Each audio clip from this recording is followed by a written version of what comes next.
nasihat buat kita yang udah rajin ke masjid, sudah mengaku berhijrah, mulai dari menjaga perasaan orang tua. Itulah yang paling luar biasa sunnah Nabi. Orang lain yang paling berhak untuk kita jaga perasaannya adalah orang tua kita. Dan orang tua kita yang paling berhak untuk kita jaga perasaannya adalah ibu kita baru ayah kita. Jaga perasaan ibu kita itu 3 kali lipat. Artinya, maksud 3 kali Nabi mengatakan ummuka, artinya apa?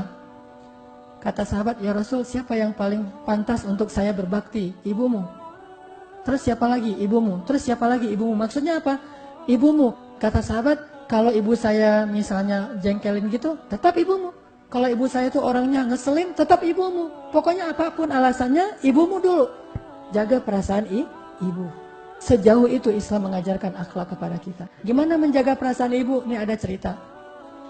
Ada seorang tabi'in. Tabi'in ini keturunan Nabi, kalau nggak salah namanya Ali bin Husain Zainal Abidin.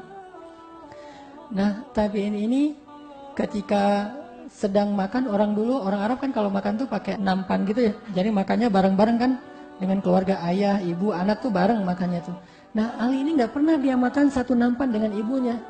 Dia siapin makanan untuk ibunya, terus dia tunggu sampai ibunya selesai. Kalau ibunya udah selesai, baru dia makan.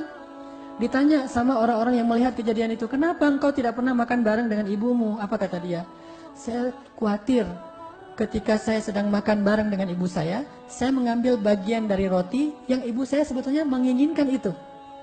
Tapi udah ada di tangan saya, sehingga ibu saya merasa harus ngalah demi saya. Ibu saya merasa ingin tapi nggak tersalurkan dan segala macam. Saya nggak mau itu terjadi. Gara-gara makan bareng dengan ibu, terus saya mengambil bagian daging, bagian roti, bagian nasi yang ibu saya menginginkan itu. Jadi mending saya diam aja, tunggu aja dulu. Yang mana ibu saya suka, dia biarin makan sepuasnya.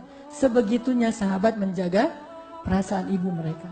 Ada lagi tuh seorang ulama lagi ceramah kayak gini. Ulama besar loh. Bukan sekedar ulama kecil-kecilan di satu masjid. Ini ulama besar di zamannya, sekelas dengan Imam Malik.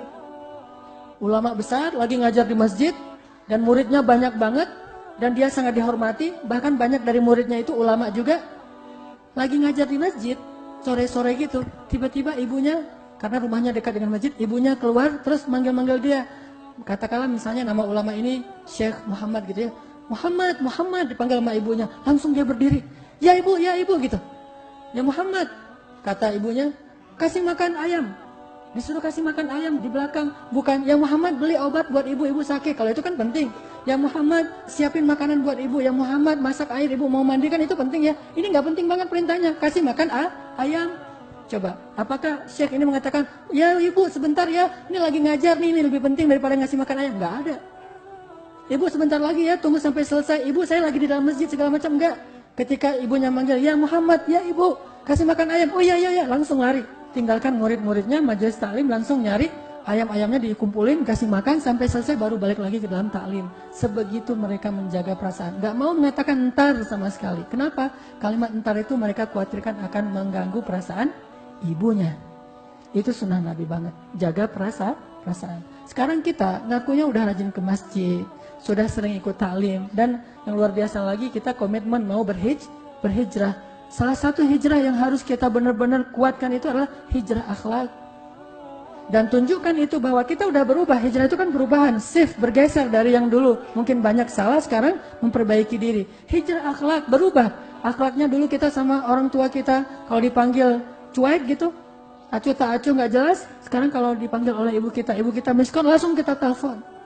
Atau ibu kita SMS, langsung kita datang. Ibu kita panggil, langsung kita hadir. Apapun yang diinginkan oleh ibu kita, nggak ada yang lebih penting daripada ibu. Bahkan sholat sunnah sekalipun.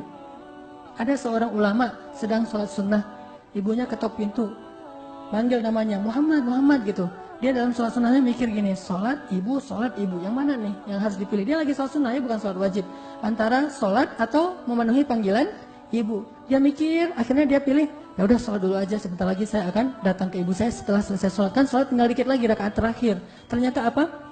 Kata para ulama, orang itu dicela oleh Allah Subhanahu Wa Taala dan dihukum dengan hukuman yang berat. Hanya gara-gara tidak segera, bukan nggak datang, cuma nggak segera datang kepada panggilan ibunya. Alasannya tuh bagus, alasannya karena pengen menyelesaikan sholat sunnahnya. Dan apa kata Nabi? Kalau kita dipanggil oleh ibu kita, sedangkan kita lagi sholat wajib, maka singkatkanlah sholat wajib kita demi memenuhi panggilan ibu kita segera. Kalau sholat wajib kan nggak boleh dibatalin, maka dipersingkat. Lagi sholat zuhur di masjid, ternyata misalnya ibu kita miss call gitu, dan ringtone-nya tuh ringtone ibu kita tahu misalnya, ini ibu saya nih yang miss call. Langsung sholat kita tuh bacanya Al-Ikhlas. Al-Ikhlas dibagi 2, 1 rakaat Qul huwallahu ahad, 1 rakaat Allahus samad. Udah, pengen cepat-cepat pulang memenuhi panggilan ibu, itu Allah ridho banget tuh kayak gitu.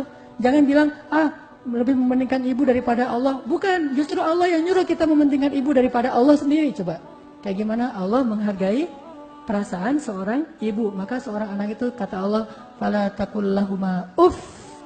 Uff itu kalimat yang kalau kita lihat bukan durhaka sih. Uff itu nggak akan durhaka orang gara-gara misalnya ibunya bilang pergi ke sana gitu atau malas gitu misalnya, itu kan nggak akan durhaka. Tetapi itu pesannya itu bukan masalah dosa besar, tetapi masalah ngejaga perasaan orang tua. Jangan sampai kalimat yang kayak gitu aja kita ucapkan sehingga membuat orang tua kita menjadi sedih karenanya, membebani orang tua kita. Ini namanya sunnah sarirah, sunnah perasaan Nabi untuk menjaga perasaan orang lain, mulai dari ibunya.